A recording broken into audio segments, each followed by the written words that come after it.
Hey everybody, it's Guy here.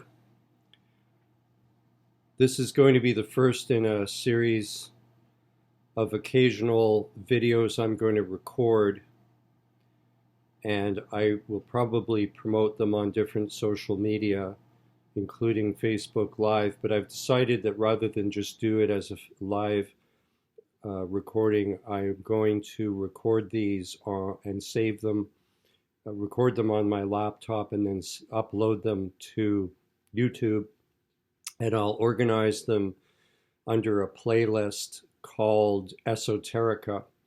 And my purpose here, as you know, people are familiar with my work. I've done a lot of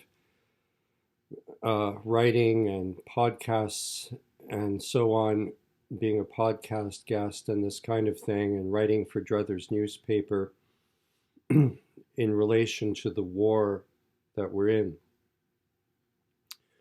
that will soon be coming up on its, well, we're pretty much at the third anniversary mark now, third year of the war.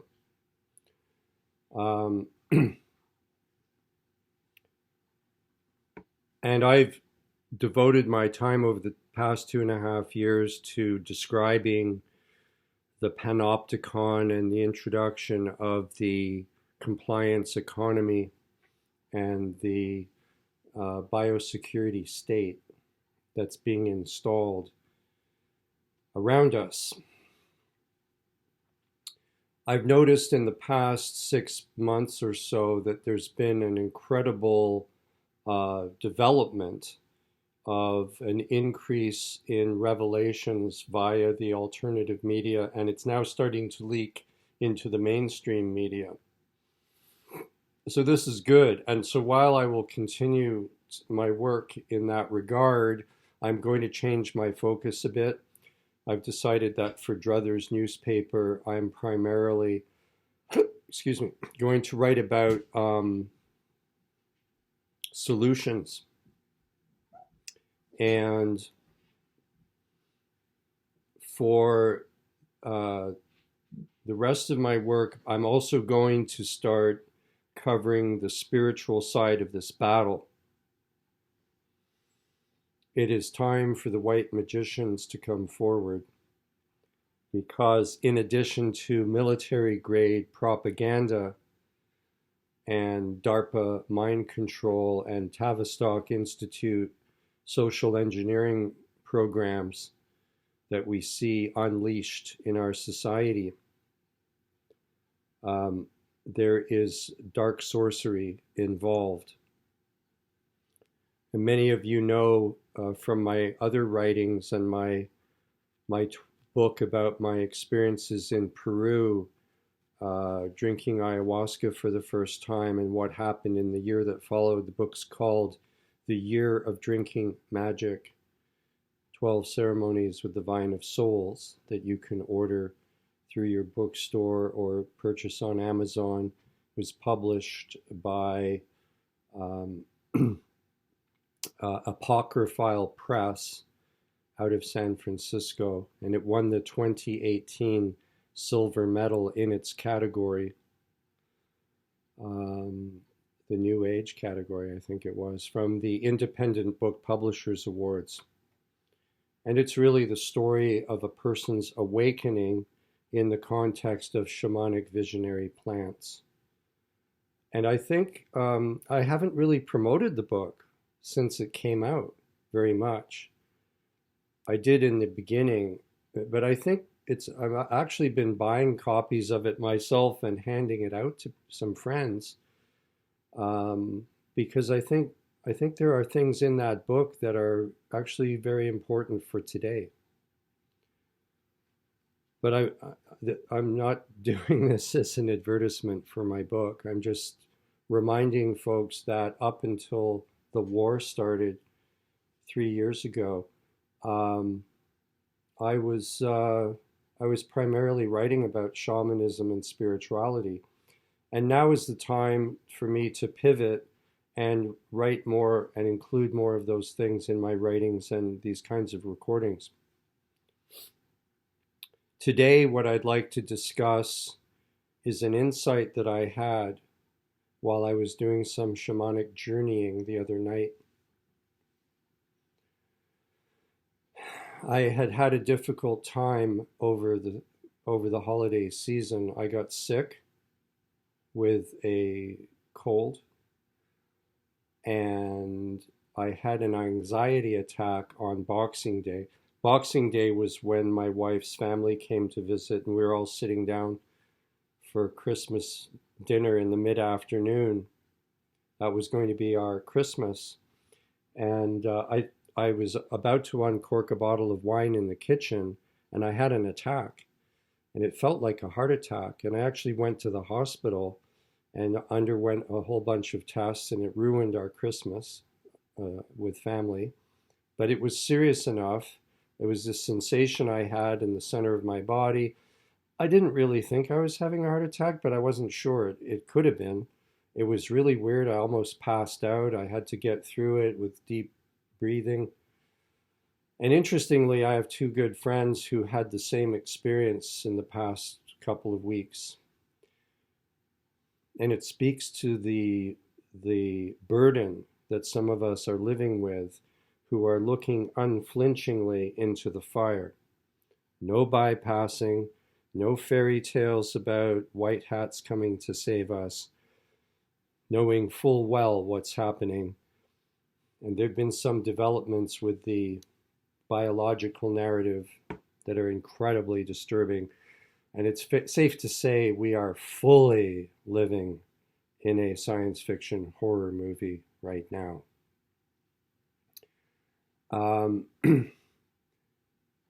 Anyway, I was doing this journeying and I received a download, as we sometimes call them, and I wanted to share it with you. And I've decided the best way to explain the download is in the context of a story that comes from Indian philosophy called nonduality or Advaita Vedanta. But I don't want to use a lot of Indian terms and Sanskrit terminology because I find that distracting. But there is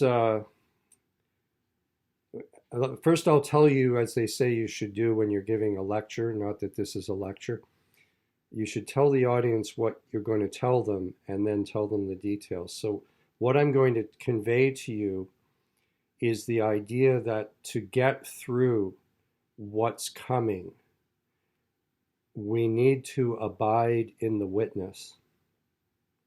That is to say, we have to identify with the infinite sea of ocean, the infinite ocean of conscious awareness, which is our true nature, and not identify with phenomena, which is always changing, including our own minds and bodies, which are also part of the phenomena that arises and falls away.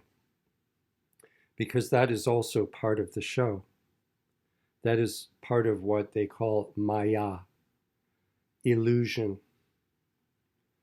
And we need to identify with Brahma, the unmoved mover, the witness. So I'm going to just elaborate on this just a little bit by quickly reminding you of a famous book that everyone should read at least once in their lifetime. It is a story that comes from a very long epic that is called the Mahabharata. And the Mahabharata is very big and not many people read it. It was written in around the middle of the first millennium BC. So it would be roughly contemporary with Periclean Athens, I would think. But it was based on an oral tradition that was obviously a lot older. So from the Mahabharata, very few people read the whole thing. I plan to start reading the whole book soon. But there's two famous stories from it. One is called the Bhagavad Gita, often just referred to as the Gita, and that's the one from which I want to share the lesson that I learned or was reminded of. And there's another famous book that was derived from it called the Ramayana, which I'll talk about another day, which is really the story of Hanuman, the monkey god. And I'm a devotee of Hanuman by way of my guru, Nim Karoli Baba, blessed be his name.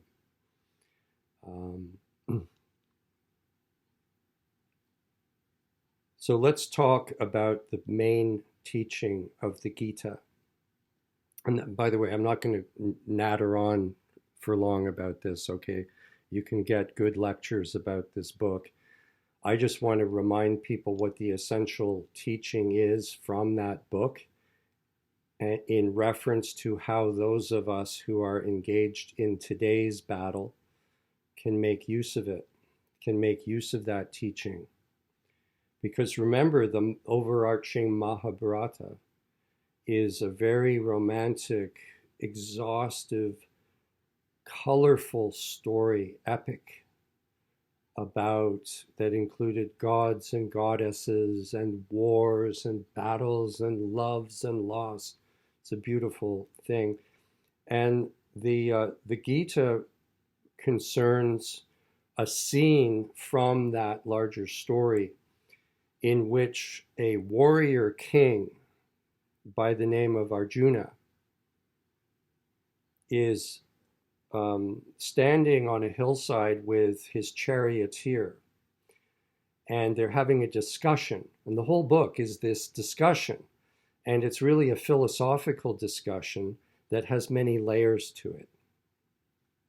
And the predicament that Arjuna finds himself in as he's talking to his charioteer is he's talking about the absurdity of this battle that he's about to go to in the morning. I think the book takes place in the evening, and it's like the evening before the dawn, before this big battle. And he's looking at the so-called enemy camp, and he realizes he's got relatives over there. He has aunts, uncles, nieces, nephews, like God knows what. He has friends over there. This is more of a civil war. So he can't even, it's a terrible predicament because he can't even think of these people as his enemy.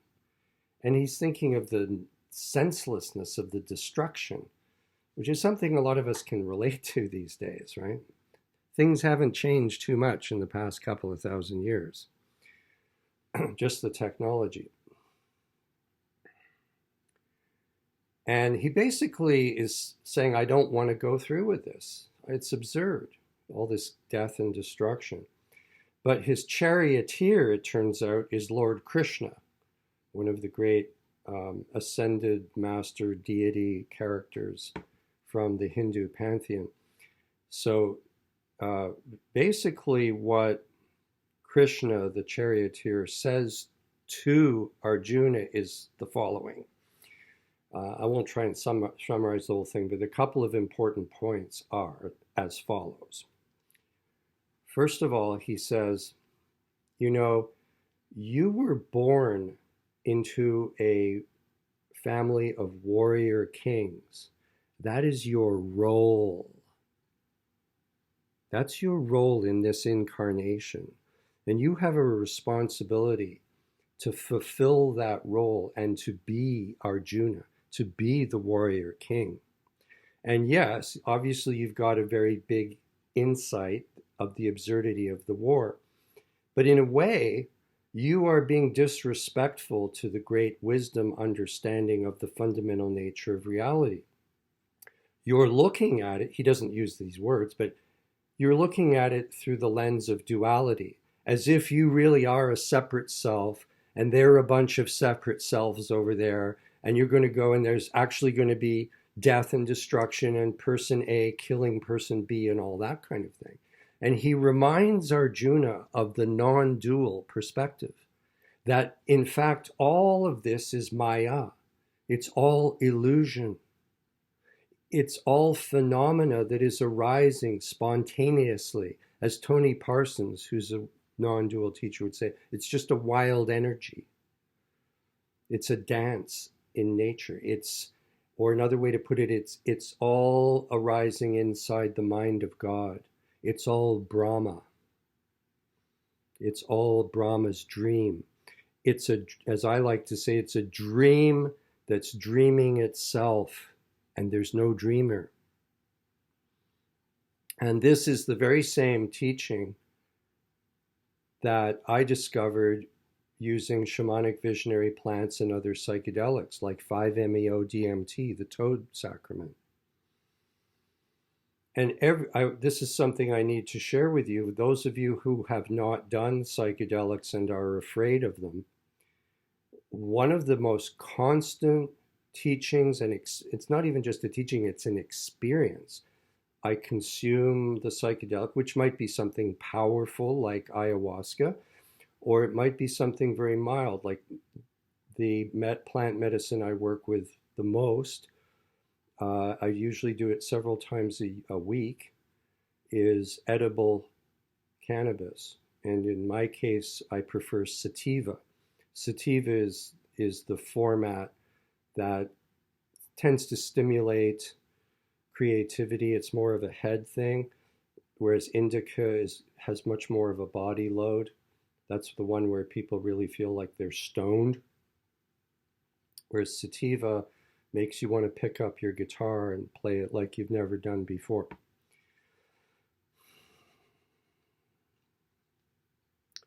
So Krishna reminds Arjuna of the non-dual perspective, and he basically says, you need to fulfill your role, and you need to do this battle. You need to lead your army.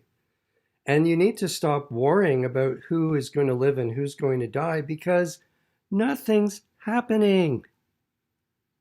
In reality, there is no person, there is no separate self.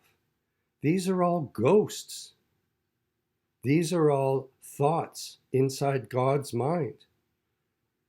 And so when person A kills person B, actually it's just God killing God in a drama that God imagined.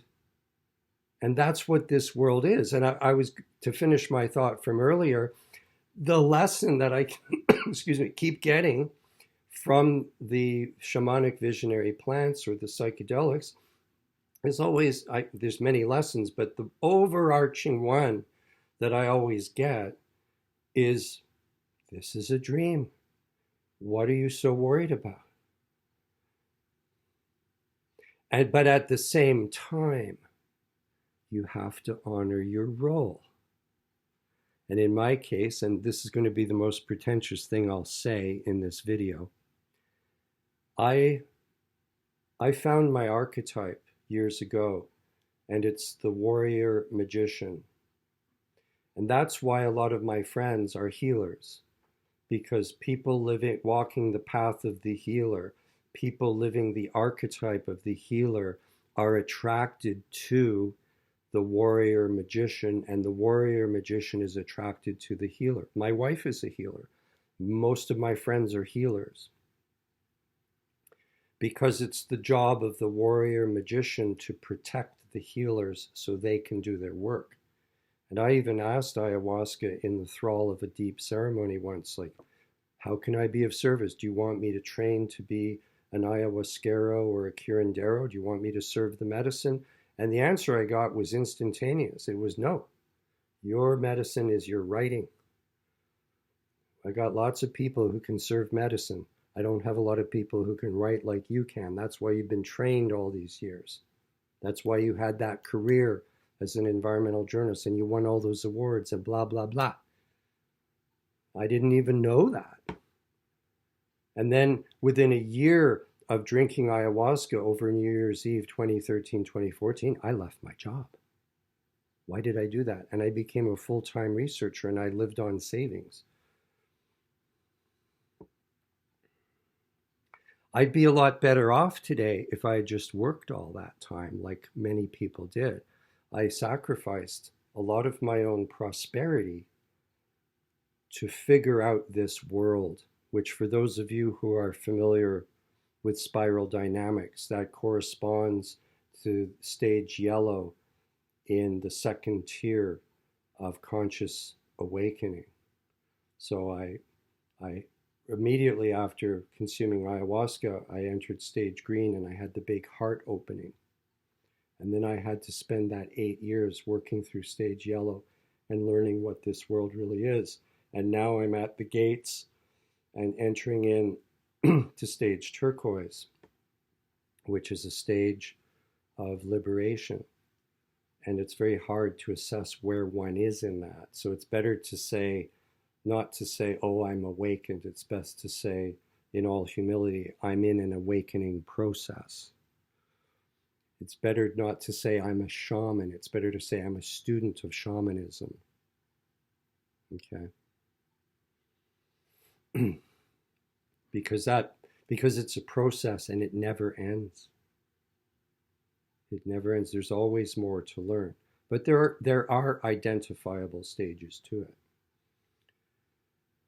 So just to recap, and this video is already longer than I wanted it to be, but there is a point to this that's relevant to today's battle. We are currently in a war. It is not nation on nation war. It's the government and internationalists against the human family. And they struck first, and they drew blood, and this is not over. And we have a long way to go. And if you're going to be a soldier in this war, you are going to face a lot of struggle. And the download I got, I don't know about other people, but I know for myself, the teaching was, you're not going to make it if you keep identifying, Guy, with the illusion, with the maya, with the show. You must abide in the infinite awareness that is your true nature and is the true nature of all beings and of reality itself. So I need to go deeper into my practice of abiding in truth and identifying with the witness. And that's something, we can get into another time in more depth. I'm just giving you a sketch, not a mural of this philosophy. This is a life's work to understand this stuff. But I think about it all the time, and I have a few insights into it. And it's interesting when you think of the Mahabharata and you think of the Ramayana and you think of the Bhagavad Gita, how little has changed. But this, I don't know if this is the apocalypse. In the Indian cosmology, this would just be one of a great cycle of death and rebirths, not only of individuals, but entire civilizations, because the only thing that's constant is change itself. You can't even say there's a now. You can't even hold on to now. Now is like the edge of a waterfall that's just constantly moving. It's like standing at the edge of Niagara Falls and watching where the water where's the edge? You can't even really say where the edge is. And that's how time is. So there is no past, there is no future, and weirdly, there's not even now. How's that for a trip?